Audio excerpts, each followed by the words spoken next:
Ito yung aming anli tubig. Yan, wanto sawa yan, libre yan. Ito, anli tubig yan. Walang bayad yan. Galing yan sa bundok. Fresh water yan.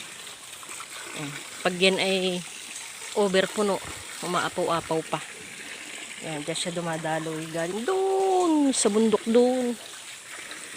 Anli yan. Walang bayad-bayad.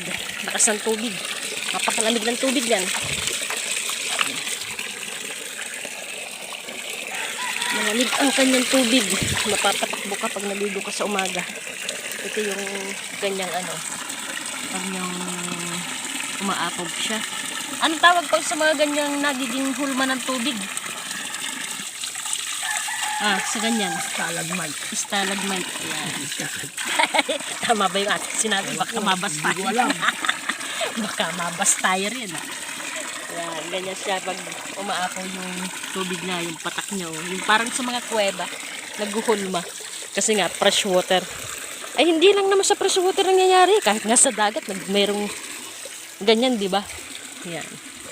Yan yung kanyang tangki. Tangki ng tubig. Magdamag ang ulan. Walang tigil, walang lubay, napakalakas. Yan, ay, walang hinto ang ulan dito.